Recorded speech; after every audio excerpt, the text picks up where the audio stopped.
Hello there, welcome back. This is Chapter 4, and Chapter 4 consists of 3 lectures. Now, Chapter 4.1 will be dealing with alkanes and something called Index of Hydrogen Deficiency. In Chapter 4.2, we'll be looking at Nomenclature, and in Chapter 4.3, we'll be looking at conformation analysis of cycloalkanes and simple alkanes. In Chapter 4.1 there will be 2 videos. The first is a review of alkanes and cycloalkanes, whilst the second looks at index of hydrogen deficiency and hydrogenation reactions. This is really just a refresher about alkanes. All of the carbons in an alkane are sp3 hybridized, all of the bonds are sigma bonds, and as a result these are particularly strong bonds. Therefore the carbons are saturated. This means that they have the full complement of bonding groups around them, that's 4, and as a result of these strong sigma bonds they are unreactive because it takes more energy to break them. Further still, the fact that they are also non-polar also makes them unreactive. Now, the physical properties of alkanes are determined by dispersion forces, and we see a couple of examples here. In example A, we have a straight-chained alkane, and there are more points of contact between these 2 molecules, and accordingly more dispersion forces, hence more energy required to boil them. In the second example, we see more branching of the alkane, and as a result there are fewer points of contact, and fewer points of contact mean fewer, or rather less, dispersion forces, so less energy is required to boil this particular alkane.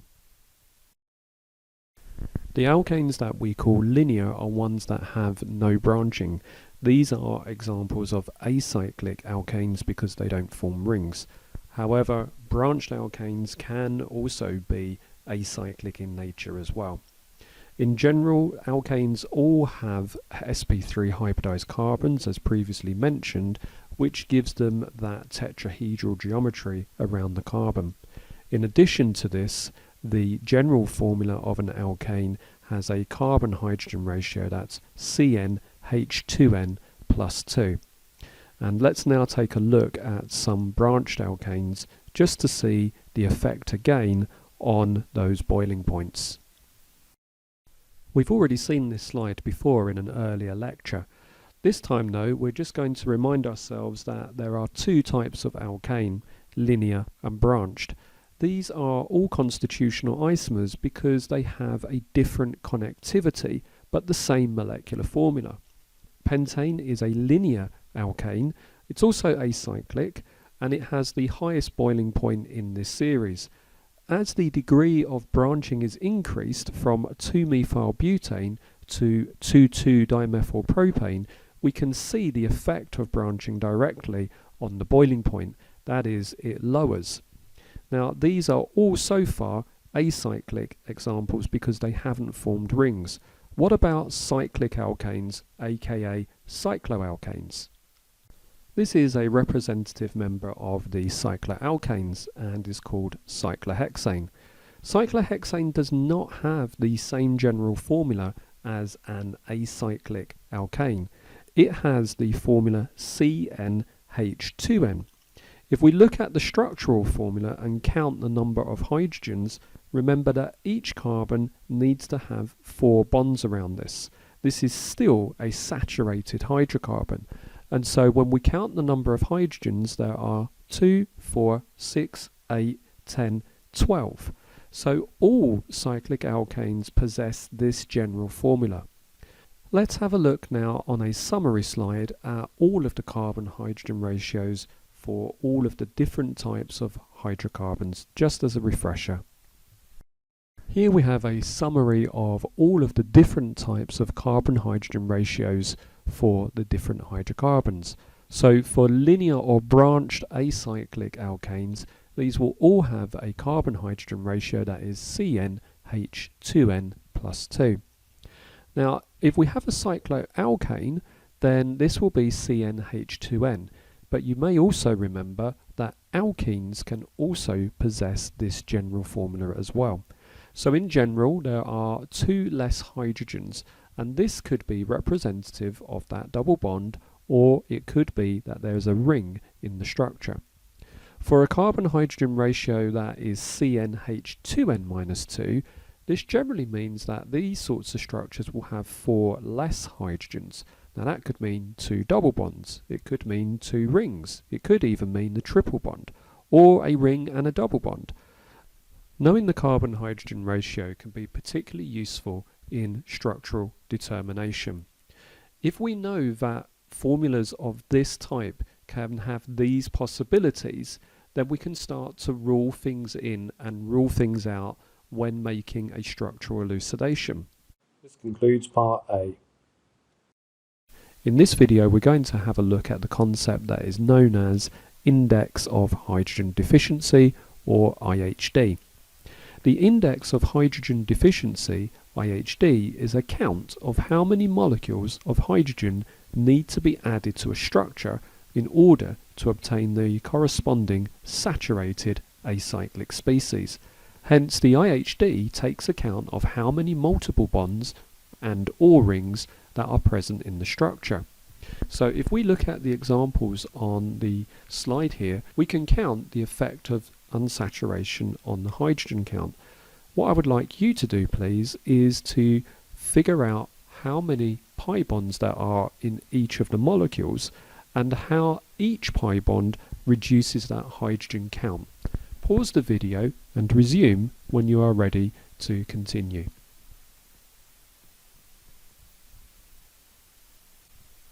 In ethane, this has a 0 index of hydrogen deficiency because there are no pi bonds.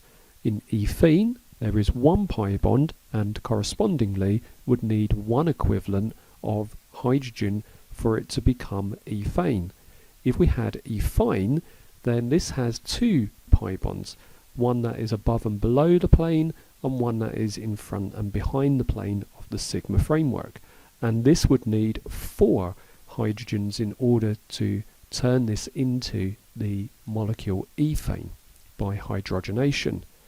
And we also see then on the right hand side that if you have butane, it's exactly the same pattern. With 1 double bond, we can see that the hydrogen count is being reduced by 2. And this is the same in every single instance. Each pi bond reduces the hydrogen count by 2. Let's now take a look at some cycloalkanes and see what the effect of rings are on this index of hydrogen deficiency. So you have 4 different molecules here in these 4 quadrants, and I would like you please to compare pentane with cyclopentane. So I want you to have a go at drawing the structure. Hexane with cyclohexane, again please draw the structure, and I want you to look at the hydrogen carbon ratio of each pair. What do you notice happens as you increase the number of rings from 1 to 2? Pause the video, complete these tasks and resume when you are ready.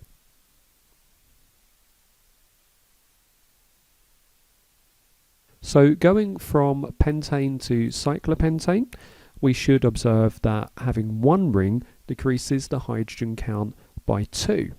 The same is true for hexane and cyclohexane. And then when you have 2 rings, this is called decalin, and it's 2 cyclohexane rings fused together, then this is reducing the count also by 4, because each ring increases the degree of unsaturation by 1. The same is true of octane and this fused ring. Now these have 2 rings, one on the left and one on the right, as highlighted here. Finally, with respect to the phrase degree of unsaturation, index of hydrogen deficiency is treated synonymously with 2 other phrases, degree of unsaturation and also double bond equivalence. I prefer to use the last term, however, I'm happy if you refer to any of these terms. Calculating the IHD is a particularly useful activity in structural elucidation. However, there are limitations to its use. The IHD will only give you the sum of the number of pi bonds and or rings within that molecular formula. What it can't tell you is the actual number of pi bonds or rings in that formula. So if you calculate an IHD of 0, then this you can be certain of is that this molecule is fully saturated and contains no pi bonds. Therefore, hexane is a casing point. If you get an index of hydrogen deficiency of 1, then this could either be an alkene or a pi bond, or this could be a ring structure like cyclohexane. In order to differentiate between these two, we'll see later how using hydrogen to hydrogenate a molecule could be used to delineate between these two particular examples. So hydrogen would, for instance, react with the unsaturated alkene, but it wouldn't react with cyclohexane. Now there are other examples for IHDs of 2 and 3 here, and correspondingly these also indicate the number of hydrogen atoms that would need to be added in order to achieve a fully saturated molecule. Of particular note is when you get an IHD of 4. The IHD of 4 is typically something that has an aromatic ring, like benzene. Benzene is 3 double bonds and 1 ring, although its structure isn't quite like that, as we'll see later on. If you have benzene, then this will be supported by other spectroscopic data. On the next slide, we see how to think about this when there are other atoms present also. Halogens, that's fluorine, chlorine, bromine and iodine, can be treated like hydrogens when thinking about the index of hydrogen deficiency. So a molecule of methane, when all of the atoms of hydrogen are replaced by chlorine to give you tetrachloromethane, has still got 0 degrees of unsaturation. For the remaining 3 molecules, predict the degrees of unsaturation, or dBEs or IHDs. Pause the video and resume when you have done this.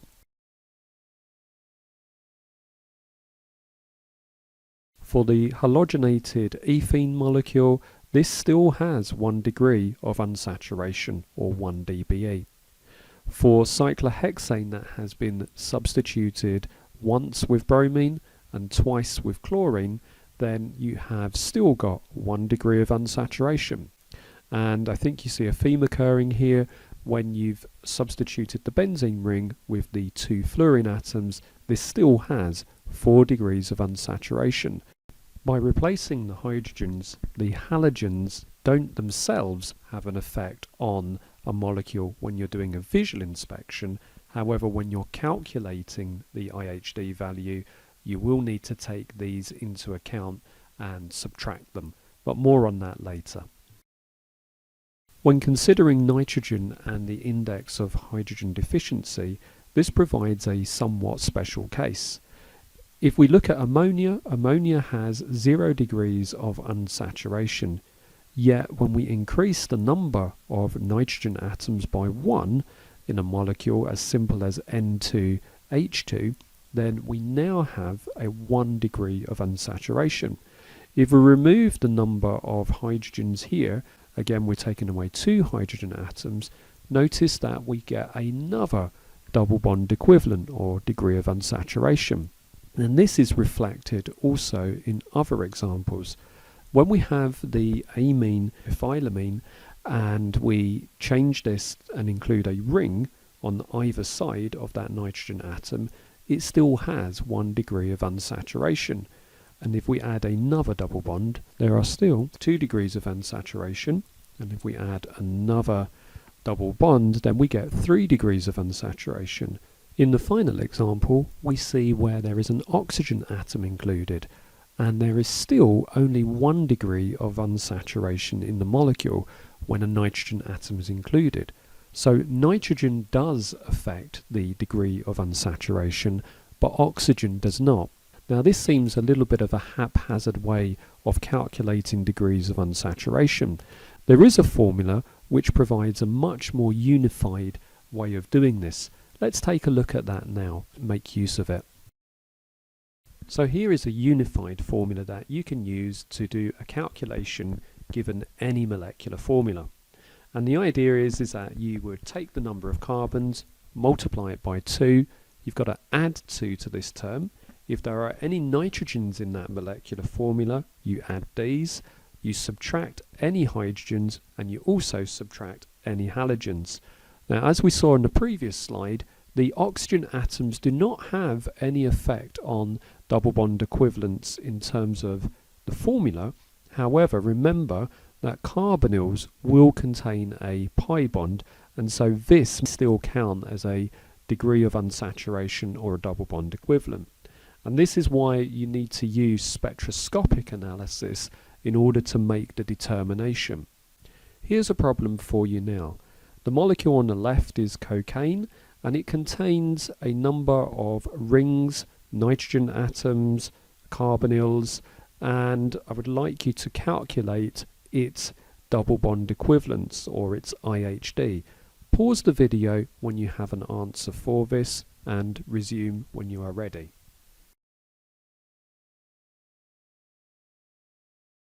Seeing as you've been given the structural formula of this, it is possible to work out the degrees of unsaturation before doing the calculation. However, for the purposes of completing the calculation, you should work out the molecular formula first. This is C17, H21 and NO4. The molecule itself has 5 double bonds, so let's have a look and see where some of those are. 3 of them make up the benzene ring, and 2 of them make up the carbonyl groups, so that's where the 5 double bonds are. Now there are 3 rings in this structure, and this one's a little tricky because 2 of those rings are fused together. So this is the left hand ring and this is the right hand ring.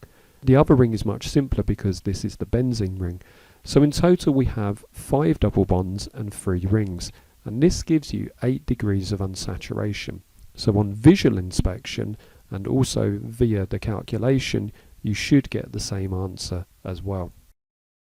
Hydrogenation is a reaction in which hydrogen, when in the presence of a catalyst, causes it to be added across a double bond. So this increases the number of hydrogens and reduces the IHD count. All of these molecules have an IHD of 2, except we can see that they have structural differences. The first one contains 2 alkenes.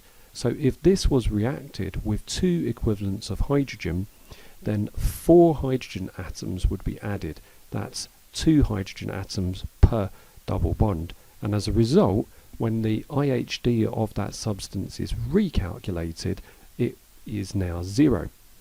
However, for the second example, we have a ring and an alkene. Only the alkene will react with the hydrogen, and so therefore this again reduces the IHD count from 2 but now to 1. So this gives us a little bit more structural information. Finally, if none of the hydrogen that is added to the molecule reacts, then one can assume that this is a fully saturated system. And in this case, we're talking about the third example, whereby we have 2 cyclobutane rings fused together. Here the IHD hasn't changed. So hydrogenation as a reaction can give us some more information about the structural elements that are contained within a particular molecular formula. Here we have an internal alkyne, and that means that the alkyne is in the middle of the molecule, i.e. not at the end of the molecule. Now these have a double bond equivalent of 2, so they need 2 equivalents of hydrogen so to achieve full saturation. This will reduce the IHD from 2 to 0 and give you the corresponding alkane. However, if the same substrate is treated with 1 equivalent of hydrogen, then depending on the catalyst there are 2 possible outcomes. Either you can get the trans diastereomer or the cis diastereomer, and these will retain an IHD of 1. I'm not going to expect you to know which catalyst just yet. We will pick this up again in a later chapter when we're talking about alkenes in more detail. This concludes Part B.